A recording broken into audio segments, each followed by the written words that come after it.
አንድ ሰው ትሬን ውስጥ ቁጭ ብሎ ባቡር ውስጥ ቁጭ ብሎ መጽሐፍ ያነባል።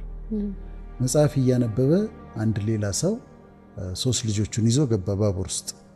ከዛ አባትዬ ቁጭ ብሎ ዝም ብሎ ቁጭ አለ። ልጆቹ ግን ባቡሩን ቀወጡት። ይሄኛው ሌላው ሰውዬ እያነበበ ነው። ከዛ ይሮጣሉ፣ ምን ይላሉ፣ ይጣላሉ። በጣም ነርቨስ ናቸውና አባትዬው ዝም ብሏል። በኋላ ባቡር ውስጥ የተቀመጠው ሰውየውን እንደዚህ ያየውና አንተ ልጆችን አትቀጣም እንዴ አለው። እንደዚህ ሲሆኑ ዝም ትላቸዋለህ እንዴ? መረን ትለቃቸዋለህ እንዴ አለው። ከዛ ያኛው ሰውዬ ምን አለ መሰለሽ፣ ይኸውልህ አሁን የመጣ ነው ከሆስፒታል ነው አለው። እናታቸው ሞተች አሉ። እናታቸው ሞታባቸው እኔም እንዴት ሃንድል እንደማደርግ አላውቅም። እነሱም ተነግሯቸው ኒውሱን እንዴት እንደሚይዙት ግራ ገብቷቸዋል። ስለዚህ አሁን የምታያቸው በጣም ያዘኑ፣ የደነገጡ፣ ግራ የገባቸው ልጆች ናቸው እነዚህ ብሎ አለው። ያ ሰውዬ በጣም አፈረ። አንዳንዴ ፖዚቲቪቲ የሚጠቅምሽ፣ ፖዚቲቭ ቲንኪንግ የሚጠቅምሽ ሰዎችን ጀጅ እንዳታረጊያቸው ይረዳሻል። ደክሟት ይሆናል፣ ተበሳይታ ይሆናል፣ ችግር ውስጥ ሆና ይኖራል ብለሽ እንድታስብ ያደርግሻል። እኔ ምሳሌ የምሰጠው አለ። ስልክ ስደውል አንድ ሰው ስልኬ እየጠራ አላነሳም። 2 አማራጭ አለኝ። እንዴት ስልኬን አያነሳም? ጥጋቡ ነው የሽም ያየ ስልኬን አያነሳም ልል እችላለሁ። ወይም ንቀት እኮ ነው ልል እችላለሁ። ፖዚቲቭ ካየሁት ግን አላየውም ስልኬን፣ ወይ መኪና እየነዳ ይሆናል፣ ወይ ስልኩን የሆነ ቦታ አስቀምጦት ይሆናል። ይሄ ያድንሻል። ሰዎችን ጀጅ ላለማድረግ ያድንሻል። ስለዚህ አቅንቶ ማየት ቀኑንም እኔ ያምንበታለሁ። እሱኛውን ፓርት አሁን ቀኑን ጠዋት ስነሳ ደባሪ ቀን ነው ካልኩኝ ደብሮኝ ነው ሙሉ፣ ደስ አይልም ካልኩኝ ደስ አይለኝ ነው ሙሉ። ግን እያንዳንዱ ቀን የራሱ ውበት አለው። እያንዳንዱ ቀን መልካም ነው። ዛሬ ደግሞ ይሄ ቆንጆ ቀን ነው ብዬ ከጀመርኩት ግን ይሰራል። ቀናነት ኑሮሽን ያጣፍጣል። እኔ ፕራክቲስ ላደረገው ብዙ ሞክራለሁ። ኔጌቲቭ ነገሮች ሁሉ ሲመጡ ግን ብጥ አረጋቸውና ፖዚቲቭ አረጋቸዋለሁ። እኔን የሚጎዱ የሚመስሉ ነገሮች ሲመጡ አክቹዋሊ ምን አደርጋለሁ መሰለሽ፣ ማዕበል ይነሳል በህይወትሽ እና ማዕበሉ ደንግጠሽ ልትቆሜ ትችላለሽ። ግን ማዕበሉን ደግሞ ለሰርፊንግ ልትጠቀሚበት ትችላለሽ። እኔ ሰርፍ የሚያደርጉ ሰዎች፣ ውሃ ላይ ሰርፍ የሚያደርጉ ሰዎች፣ የሚጫወቱ ሰዎች ስፖርቱ ዌቭ ይፈልጋል። ስለዚህ ማዕበሉ ሲነሳ አንቺ ሰርፍ አድርጊበት። ሰዎችም ጋር ባለሽ ኢንተራክሽን፣ ለምሳሌ አንዲት ሴት ወደ 45 ዓመት 50 ዓመት የሆናት ሴት መታ ምንም ባላረኩት ነገር ተቆጣች፣ ወይ መንገድ ላይ አግኝቻት ምናምን ብቻ ነጭ ብላ ተቆጣ ምናምን ትላለች። ምን አይነት ሴት ነች ይቺ ደግሞ ልል እችላለሁ። ግን ፖዚቲቭ ከሆንኩኝ ምን ማሰብ እችላለሁ? ምናልባት ሜኖፖዝ ላይ ነች፣ የወር አበባ የሚቆምበት እድሜ ያለ አይደለም። በጣም ይነጫነጫሉ ሴቶች እዛ እድሜ ላይ ነጭናጮች ናቸው። ይሄ ፍላሽንግ አለ፣ ሆት ፍላሽስ የሚባል ፊታቸውን ይወብቃቸዋል፣ ያልባቸዋል፣ ጸባያቸው ይቀየራል፣ ንዴት ይናደዳሉ፣ ይቆጣሉ። ከዛ አሁን እኔ ብዬ አውቃለሁ ሴቶች ሚስቢሄቭ ሲያደርጉ አይቻቸው ሊሆን ይችላል ሜኖፖዝ ሊሆን ይችላል ብዬ አውቃለሁ። እሱ ብቻ አይደለም፣ ባልና ሚስትም ወይም ጓደኛሞች ሆነው ፒኤምኤስ አለ አይደለም፣ ፕሪሜንስትራል ሲንድሮም፣ የወር አበባ ከመምጣቱ በፊት 2 ቀን ምናምን ነጫነጫለች፣ ትቆጣለች፣ ምናምን ታለቅሳለች። ከዛ ሊናደድ ይችላል፣ እሱ የጠላችሁ ሊመስለው ይችላል። ካሰበው ግን ወይ እውቀቱ ካለው የመጣ ነው እንዴ ያልሽ በወር 1 ቀን 2 ቀን እንደዛ በጣም የሚቸገሩ አሉ። ፖዚቲቪቲ ለዚሁ ሊረዳሽ። ስለዚህ ሁሉን ነገር አቅነተሽ ንጽህና፣ ፒዩሪቲ፣ ንጽህና የተለያየ ነው። አንደኛ ፊዚካሊ ፒዩር መሆን፣ ንጹህ መሆን። እኔ ጠዋት ተነስቼ መጀመሪያ የማደርገው ነገር ቀዝቃዛ ውሃ ውስጥ ነው የምገባው። ኤቭሪ ሲንግል ዴይ ጠዋት በቀዝቃዛ ሻወር ወዳለሁ። ተነስቼ አንዳንድ ሰው ያስደነግጣል ቀዝቃዛ ውሃ። እኔ ቀዝቃዛ ሻወር በጣም ነው የሚጠቅመኝ፣ በጣም ነው የምወደው። እና ጠዋት ተነስቼ ቀዝቃዛ ሻወር ውስጥ ነው የምገባው እና ራስሽን ንጹህ አድርጎ መያዝ፣ ውሃ መሽተት፣ በቃ ፒዩር ንጹህ መሆን ለወጣቶችም ይጠቅማል። ይሄ ንጹህ መሆን በተቻለ መጠን ንጹህ መሆን፣ ከተቻለ ደግሞ ከዛም አልፎ ጥሩ መሽተትም ደግሞ አይጎዳም። ስለዚህ ንጹህ መሆን። እኔ ላለው ሊፍት ውስጥ ሴቶች ካሉ ደስ ይሉኛል። ምን እንደሚያደርጉ አላውቅም፣ ግን የሆነች ነገር አምጥተው እንትን ቆንጆ ሽታ ያመጡ ወይ ሎሽን አለቻቸው ወይ ምናምን አለቻቸው፣ ብቻ ቆንጆ ቆንጆ ይሸታል። ደስ ይለኛል ሊፍቶች ሴቶች ሲሆኑ የሆነች ነገር አምጥተው ቆንጆ ሽታ ያመጣሉ፣ ወይ ከቦርሳቸው ምናምን ወይ ስፕሬ ነገር ትኖራቸዋለች እና እሱ ነው። ስለዚህ ፊዚካሊ ሁሌ ፒውር መሆን ንጹህ መሆን ፒውሪቲ ይጠቅማል። ሜንታሊ አለማስቀመጥ፣ ደጋግመን ቂም ይሁን ጥላቻ ይሁን የሚያቆሽሹ አእምሮአችንን የሚይዙ ነገሮችን ማስወገድ፣ ክሪስተል እንዲሆን አእምሮሽ ንጹህ እንዲሆን መስራት። በመንፈሳዊ ህይወትሽም ከፈጣሪ ጋር ከእግዚአብሔር ጋር ባለሽ ግንኙነት ንጹህ ለመሆን መሞከር በጣም አስፈላጊ ነው። አዋዋላችን በንጽህና ከሆነ ኮንፊደንስ ይሰጥሻል፣ በጣም ኮንፊደንስ ይሰጥሻል። በንጽህና የዋለ ባል ማታ ሲገባ ሸሚዙ ሊፕስቲክ ነክቶት እንደሆነ ቼክ ማድረግ አያስፈልገው። በንጽህና ነው የዋለ። የሚደናበረው የት እንደዋለ የሚያውቀው ነው። እንዲህ ነክቶብኝ ይሆን የታወቅብኝ ይሆን ሸሚዜ ምናምን ነክቶት ይሆን ብሎ የሚፈራው በንጽህና ያልዋለው ነው። ነፃ ምን ያስፈራኛል? ወይም ደግሞ ስልኬን አንቺ ጋር ረስቼው ሄዳለሁ፣ ስልኬን ረሳሁት ልበል፣ ፓስወርድ የለውም። ከዛ በኋላ አንቺ ይዘሽው ሄድሽ። እሺ አንቺ አታረጊ፣ በሌላ ሰው ምሳሌ እናድርግ። ከዛ ያ ሰው የረሳሁትን ስልኬን መጎርጎር ጀመረ። ምንም አልፈራም። ለምን? የተጻጻፍኳቸው ነውረኛ የሆኑ ቴክስቶች የሉም ስልኬ ላይ፣ ያየኋቸው ነውረኛ የሆኑ ቪዲዮዎች የሉም ስልኬ ላይ። ስለዚህ ስልኬ ቢፈተሽ ንጽህና ፒዩሪቲ ለዚህ ይጠቅምሻል። ኮንፊደንስ እንድትኖር ያደርጋል። ህይወት ያጣፍጣል። ልግስና የግድ ገንዘብ ብቻ መስጠት አይደለም፣ ደግነት ነው፣ አቲቲዩድ ነው። ጊዜ መስጠት ልግስና ነው። ሰዎች ጊዜ ሲፈልጉ ጊዜ ትሰጫቸዋለሽ፣ ታደንቂያቸዋለሽ፣ ኮምፕሊመንት ታደርጊያለሽ። እሱም ደግነት ነው። ማድነቅ በጣም ነው ደግሞ ዛሬ አምሮብሻል ማለት፣ ጎበዝ የሰሩትን ሰዎች ጥሩ መስራታቸው ማድነቅ። ከዛ ደግሞ ያለሽን ማካፈል። ዘር ነው፣ ስትዘሪ ይበቅላል። ከአንቺ እጅ አንድ ነገር ካልወጣ ከፈጣሪ እጅ አንድ ነገር አይወጣም ይባላል። ስለዚህ መስጠት ያስፈልጋል፣ ማካፈል ያስፈልጋል። እና ደግሞ ምን ይባላል መሰለሽ? what you make happen for others will happen to you ይባላል። what you make happen for others will happen to you።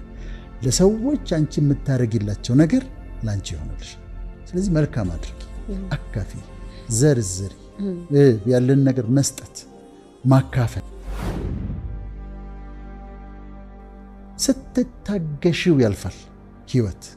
ታገሻቸው፣ አሳልፊያቸው፣ ይለፉ፣ ያልፋሉ። ጊዜ ከሰጠሽው በጣም ከባድ ጊዜ ያልሽው ነገር ያልፋል። መንገድ ላይ ሊጣላሽ የሚፈልግ ሰው ይኖራል። ከዛስ እለፊው። እኔ አሁን እንደዛ አደርጋለሁ። ዝም ብሎ መንገድ ላይ ድራይቨሮቹ ምናምን ተናደው ሊሉ ይችላሉ። ዝም ብለሽ ማለፍ፣ መታገስ። አሁንም አንድ ባቡር ውስጥ አንዲት ሴት ተቀምጣለች እና ከግራና ከቀኝ ሁለት ሰዎች ተቀምጠው በጣም ተጭነዋታል፣ አስጨንቀዋታል። ዝም ብላ ቁጭ አለች ታግሳ። የምትደርስበት ቦታ ደረሰችና ስትወርድ ሌላ ሰው ያያት ስለነበር ለምን እንዴት ታገሻቸው እንደዛ ተጭነውሽ ከግራና ከቀኝ አሉት። የምንሄድበት መንገድ አጭር እንደነበረ አውቅ ነበር። ብቻ ፊው ሚኒትስ ነው። ስለዚህ ለምን እጣልሃለሁ? አመት ወርድ የለ እንዲያው አንድ ሰው ያጋጠመሽ ሊጣላሽ ይፈልጋል።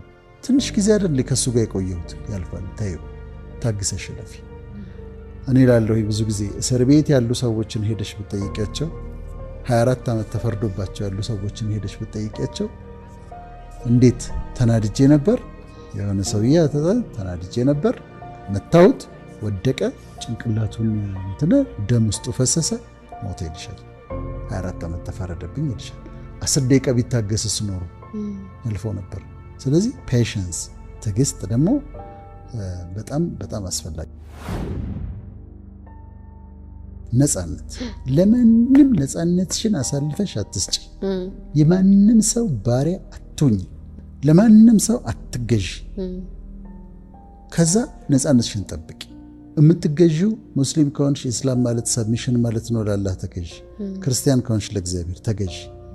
በራስሽ ላይ የሚያስጨንቁሽን ሰዎች የተለያየ ነገር ነው። ለሰዎች ራሳችንን ባሪያ አድርገን ልንሰጥ እንችላለን። ኮንትሮሊንግ የሆኑ ሰዎች አሉ።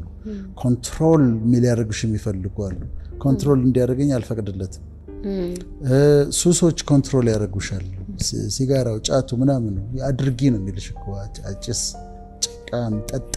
ስለዚህ ባሪያ ሆኗል ሰው። ለተገዛለት ለዚያ ባሪያ ይሆናል ይላል።